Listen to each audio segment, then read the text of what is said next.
কোনো ব্যক্তি যদি তার দিনকে শক্ত করে আঁকড়ে ধরে, আল্লাহর পক্ষ থেকে পরীক্ষাও তাকে বাড়িয়ে দেওয়া হবে। যেই ব্যক্তি মনে করে যে আমার জীবনে যা কিছু ঘটে যাবে, আমি ইসলামের বিমুখ চলবো না, ইসলামের কোনো বিধিবিধানকে আমি লঙ্ঘন করব না, তাহলে সেই ব্যক্তি পদে পদে পরীক্ষিত হবে। তার আত্মীয় স্বজনের মোকাবেলা তাকে করতে হবে, বিভিন্ন অনুষ্ঠানগুলোকে তাকে ছেড়ে দিতে হবে, ওই সোসাইটি স্ট্যাটাস তাকে প্রত্যাখ্যান করতে হবে, যেহেতু সে ইসলাম ফলো করবে এটা দাবি করেছে।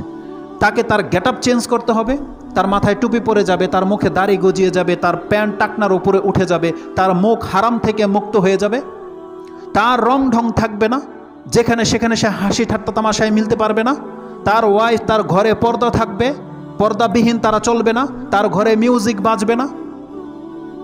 এগুলো প্রত্যেকটা জিনিস মেনটেন করে চলা একজন ব্যক্তি বুঝতে পারবে পরীক্ষা কী জিনিস।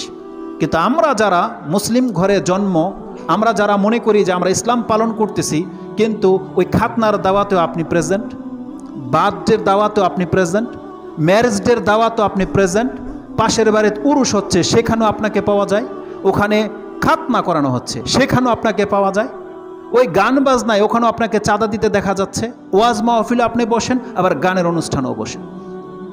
আপনি বুঝবেন না পরীক্ষা কী জিনিস। যেই ব্যক্তি মনে করে যে ধর্মকর্ম সব কি শুধু ধর্মকর্মই চলে, দুনিয়াও করতে হয়, এ বুঝবে না পরীক্ষা কী জিনিস। যেই ব্যক্তির পোশাক যেমন খুশি তেমন, সে কালারে কোনো ভেদাভেদ খোঁজে না, কোনটা জায়েজ না জায়েজ সে ভেদাভেদ বুঝে না, যারা এগুলো মেনে চলে না, সে কোনোদিন বুঝতে পারবে না যে ইসলামের উপরে চলতে আবার কষ্ট কিসের, সে বুঝবে না কখনো। যেই ব্যক্তি ফজর পড়ে না, সে বুঝবে না জামাতে উপস্থিত হওয়া এটা কত কষ্টের ছিল, সে বুঝবে না। কিন্তু আল্লাহ সুবহানাহু ওয়া তাআলা যিনি স্রষ্টা, তিনি বুঝেন যে 5 ওয়াক্ত নামাজ কায়েম করা এটা যে কত কষ্টের, এটা আল্লাহ বুঝে।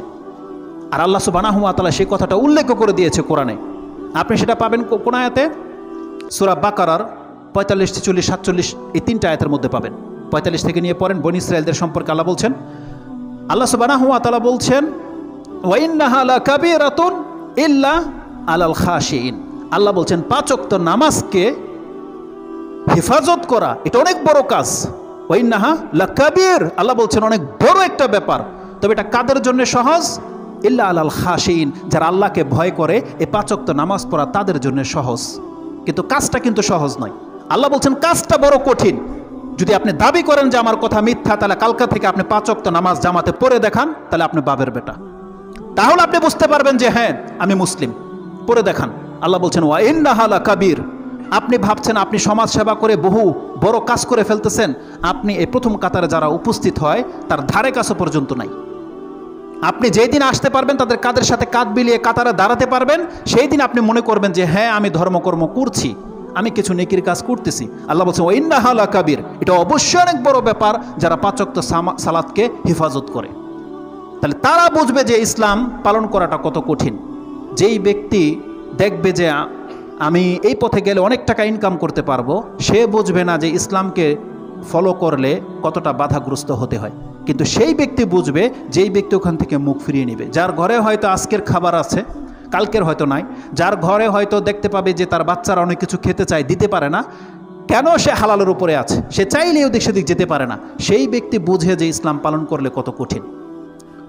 যদিও আলহামদুলিল্লাহ সাহাবীদের চেয়ে আমাদেরকে অনেকটা লুজ করে দেওয়া হয়েছে। আমাদের ঘরে অডেল খাবার থাকে, 1 মাস পর্যন্ত না খেয়ে থাকবেন আপনার ঘর, এত পরিমাণ রিজার্ভ আছে। কিন্তু সাহাবীদের এটা হতো না। তো যে দিনকে যত শক্ত করে আঁকড়ে ধরবে, যেই ব্যক্তি ওয়াদা করে নেবে যে আমি হারাম খাবো না, সে আল্লাহ তাকে দেখাবে যে ধর্ম পালন করার ক্ষেত্রে কতটা মজা আছে এবং কতটা কষ্ট আছে, সেই ব্যক্তি বুঝতে পারবে। তো রাসূলুল্লাহ সাল্লাল্লাহু আলাইহি ওয়াসাল্লাম বলছেন ওয়া ইন কানা ফি দীনিহি সালাবাতুন জিদা সালাবা, সে যত বেশি দিনকে আঁকড়ে ধরবে সে তত বেশি কষ্টের সম্মুখীন হবে। ওয়া ইন কানা ফি দীনিহি রিক্কাতুন খুফিফা আন, আর যে ব্যক্তি যত বেশি তার ধর্মের ক্ষেত্রে শিথিল, দেখবে সে ধর্ম অত্যন্ত সহজ, সে দেখতে পারবে ইসলাম ধর্ম সহজ। যেমন আজকে আমাদের সমাজের অধিকাংশ মানুষ মনে করে সে একটু দাড়ি রেখে নিয়েছে, প্যান্ট শার্ট সবই ঠিক আছে, টুপিও পরে নেয়, শুক্রবার আসলে আপনার ওয়াজ মাহফিলের মধ্যে চেয়ার তাকে দিয়ে দেওয়া হয়, সে ভাবছে এরকম হলে তো ধর্ম অত্যন্ত সহজ। তার বাসার যে কোনো অনুষ্ঠান, মরে গেছে কেউ, হুজুর একজন ডাক দিলে হুজুরকে পাওয়া যায়, চল্লিশা করাতে হবে, হুজুরকে পাওয়া যায়। একটা হাফেজকে দিয়ে কোরআন পড়াতে হবে, সে কোরআন পড়ার প্রয়োজন বোধ করে না। কেন? কারণ সে জানে 500 টাকা দিলে আমি একজন হাফেজকে আমার ঘরে কোরআন পড়িয়ে নিতে পারবো। সে দেখছে ইসলাম অত্যন্ত সহজ। ওয়াইন কানা ফি দীনিহি রিক্কাতুন বলা হয়েছে, যেই ব্যক্তি তার দ্বীনের ক্ষেত্রে যত বেশি শিথিল, আল্লাহ বলছে সে দ্বীনকে তত বেশি হালকা দেখতে পাবে। কারণ যেই ব্যক্তি মানে ফেজ হতে চায় না হকের, সেই ব্যক্তি সব কিছুকে আমভাবে দেখতে পায়। যেমনটা বলেছি, সব রকমের স্টেজের মধ্যে আপনাকে দেখা যায়, কিন্তু আপনি যখন দেখবেন আপনার ঘরে চাঁদা চেতে এসেছে গানের, আর আপনি বলবেন যে না আমি গানের টাকা দেই না, তাহলে ওই সমাজে টিকে থাকা আপনার জন্য তখন আপনি কষ্ট ফিল করবেন। যখন আপনি দেখবেন পাশের বাসায় নাচ গান হচ্ছে আর আপনি গিয়ে বাধা দিবেন যে দেখেন আমরা তো নামাজ পড়ি, ফজরে উঠতে হবে, মিউজিক বন্ধ করেন। আজকে এটা আমরা বলি না বিদায় আমাদের কাছে ধর্ম সহজ, কিন্তু আপনাকে বলতে হতো, এটা আপনার দায়িত্ব। যখন আপনি আপনার দায়িত্ব থেকে মুখ ফিরিয়ে নিয়েছেন, আপনি ভেবেছেন ইসলাম তো সহজ, মানে কেউ নাচ গান করবে, কেউ ইবাদত করবে, কেউ কোরআন পড়বে, কেউ গীতা পড়বে। এমনটা হয়ে গেছে আমাদের ধর্ম। মানে আমরা সবাই ভাই ভাই, যার যার ঘরে যা যা করি এটা আমাদের ব্যক্তিগত ব্যাপার, তারপর আমরা মুসলিম। ঐক্য চায় তারা। এভাবে ঐক্য হয়? বাতিলের সাথে ঐক্য হয়? সৎ ব্যক্তি আর অসৎ ব্যক্তি সমান হতে পারে? কি করে হতে পারে? আল্লাহ বলছেন যে জান্নাতি আর জাহান্নামী সমান, এটা হতে পারে না। তাহলে যেই ব্যক্তি ইসলাম পালন করে আর যেই ব্যক্তি ইসলাম পালন করে না, আংশিক কিছু ফলো করে, তার মানে সেই ব্যক্তি ইসলামটাকে যেভাবে দেখতে পায়, আর যারা 5 ওয়াক্ত নামাজ পড়ে কোরআন পড়ে তারা যেইভাবে দেখতে পায়, ওই লোক কি সেম সেম দেখতে পায়? দেখতে পায় না। কারণ যদি একই রকম দেখতে পেত তাহলে তার গালেও দাড়ি গজিয়ে যেত, তার প্যান্ট টাকনার উপরে উঠে যেত, সেও কোরআন পড়তো, সেও আল্লাহ ছাড়ার কাউকে ডাকতো না, সেও নামাজে 5 ওয়াক্ত উপস্থিত হতো। কারণ আপনি তো ওইভাবে দেখতে পাচ্ছেন না যেইভাবে তারা দেখতে পায় যারা প্রথম কাতারে আসে। তাহলে দৃষ্টিভঙ্গির মধ্যে পার্থক্য আছে। তো রাসূলুল্লাহ সাল্লাল্লাহু আলাইহি ওয়াসাল্লাম বলছেন যার দ্বীন যত শক্ত করে সে ধরবে, সে তত বেশি বাধা প্রতিকূল লক্ষ্য করবে।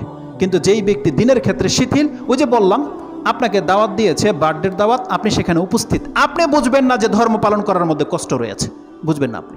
তো আলা কুল্লি হাল আল্লাহ রাসূল সাল্লাল্লাহু আলাইহি ওয়াসাল্লাম বলছেন ওয়াইন কানা ফি দীনিহি রিক্কাতুন খুফিফা আন, যেই ব্যক্তি ধর্মের ক্ষেত্রে শিথিল তাকে তার ধর্মকে হালকা করে দেওয়া হবে।